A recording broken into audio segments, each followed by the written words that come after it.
Social media पर जैन समाज के सबसे लोकप्रिय आप सबके राज दुलारे चैनल महालक्ष्मी को से रात्रि 8 बजे आपके पास सादर जय जिनेंद्र। कुछ खुशी की बात करेंगे, हैरानगी की बात करेंगे, इस जीवन को उत्तमता प्रदान करने की बात करेंगे शीर्षक से यही साझा करेंगे आपके साथ। बात कर रहे हैं हम सीधा श्री महावीर जी में निरापकता की होंगे श्री वर्धमान सागर जी के साथ।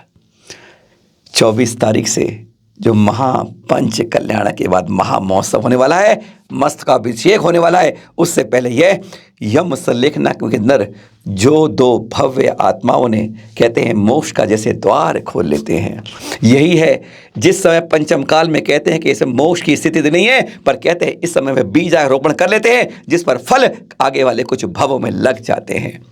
192 घंटे 112 घंटे का यम सल्लेखना का तप आरिका संकल्पमती जी, आरिका शीलमती जी आपकी तरह हमारी तरह गृहस्थी तो थी, लेकिन कहते हैं जब एकदम लगे हमें आयु कर्म अब हमारा क्षीण होने लगा है, तब इस रास्ते को छोड़ के अपनी दिशा मोड़ लीजिए, उत्तमता की ओर कर लें, उत्तर की ओर बढ़ते जाएं, जिससे हमें लगे कि जो जीवन में नहीं कर पाए अब वह मुनिराज के रूप में नहीं कर पाए, आरिका के रूप में नहीं कर पाए, पर इस समय तो कर लें, क्योंकि कहते हैं जिस रूप में मरण होता है उसी से अगले जन्म की सीढ़ी शुरू होती है। और इन दोनों ने ये इन भव्य आत्माओं ने वह करके दिखा दिया। ऐसे वर्धमान सागर जी के जीवन के अंदर उनकी निपक्त में पहले भी ऐसे क्षण हम देख चुके हैं, पर बार बार यही दिखाते हैं, यही चिंतन करते हैं इन दो आरिकों से कि कैसे तुम्हें अपने रास्ते को मोड़ना है और आयु कर्म क्षीण होने लगे सही रास्ते पर चढ़ जाना है। यह ये भव्य अनुमोदना करते हैं इनके इस श्रेष्ठतम पद पर जाने की, श्रेष्ठतम मार्ग को अपनाने की।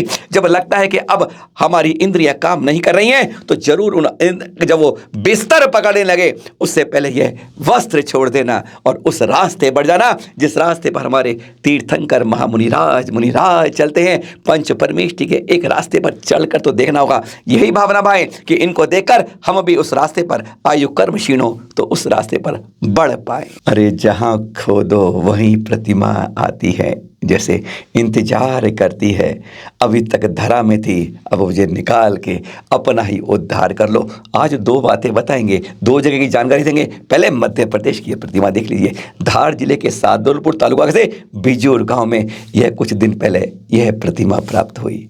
देख रहे हैं आप, अति प्राचीन है, लगता है कि किसी समय इसको धरा में गई, मंदिर नष्ट होने से यह दबा दी गई और अब सैकड़ों वर्षों बाद ये हमें धरा से कहते हैं निकल कर एक कहते हैं रास्ते को, उस रास्ते को बता रही है कि उस संस्कृति की मैं प्रतिमा हूँ जब यहाँ पर जैनों का ही एक प्रकार से साम्राज्य था। मध्य प्रदेश से गुजरात में आ जाएं, बहुचारा के गमपुर गाँव के अंदर आ जाएं।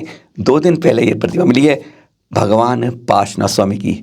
लोग बताते हैं कम से कम 1200 वर्ष प्राचीन प्रतिमा है और जिस तरह से मिली है लगता है कोई का मंदिर यहाँ पे रहा होगा। यही तो हमारे तीर्थों के संरक्षण की बात है। अरे अभी हम जो निकल रहे हैं उनका पहली प्रतिमा जो मंदिर मिली वहाँ के गांव वालों ने मना कर दिया कि भी हम नहीं ले जाने देंगे, आप यही मंदिर बनाएं, क्योंकि इन्हीं से तो हमारे गाँव के अंदर जो जैन नहीं है ना, जो अजैन है वह भी मानते हैं कि जैन प्रतिमा अगर उनके गांव से निकली तो वह वहाँ पर समृद्धि का संकेत देती है, चाहे उसे आप श्री महावीर जी मान लो। आज वह दिन नहीं रहा कि जब माँ अपने बच्चे को बगैर रोए दूध पिला दे। जब तक आवाज नहीं दोगे, जब तक हुंकार नहीं भरोगे, जब तक प्रदर्शन अनशन नहीं करोगे, शायद सरकार प्रशासन नहीं सुनते हैं। मध्य प्रदेश नहीं, आज हम कर्नाटक की बात करते हैं आपसे। बेंगलुरु के फ्रीडम पार्क में यह 16 नवंबर को प्रदर्शन करना पड़ा जैन समाज को। 40 साल हो गए हैं माइनॉरिटी का आयोग बने हुए, 40 साल में 22 चेयरमैन बने उसके अल्पसंख्यक आयोग के।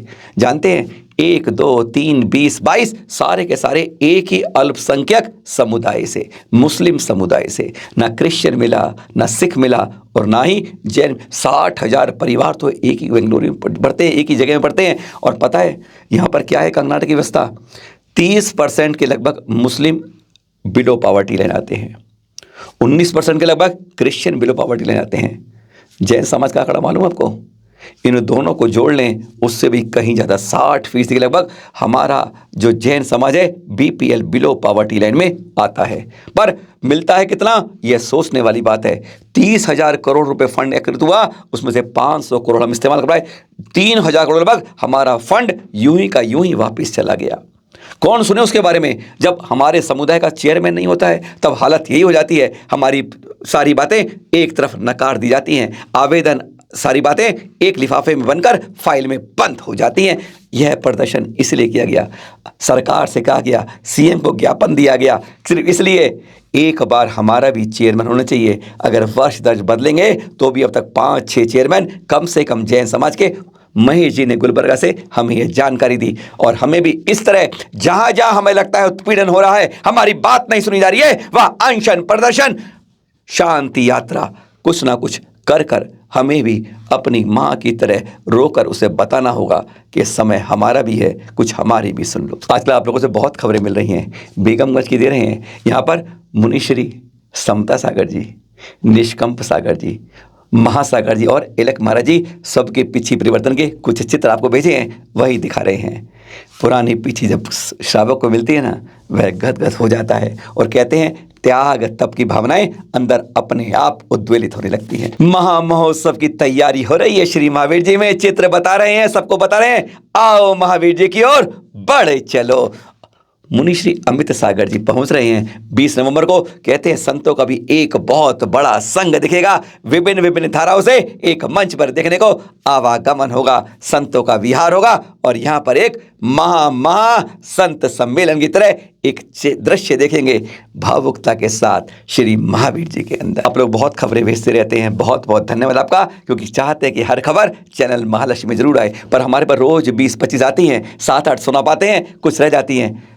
कभी बुरा मत मानिएगा, अब अपना समाचार भेजने का सिलसिला जारी रखिएगा। कहते हैं आज नहीं तो कल हम भी आपकी बात सुना पाएंगे। हृदय से आप सबका धन्यवाद करते हुए सादर जय जिनेंद्र।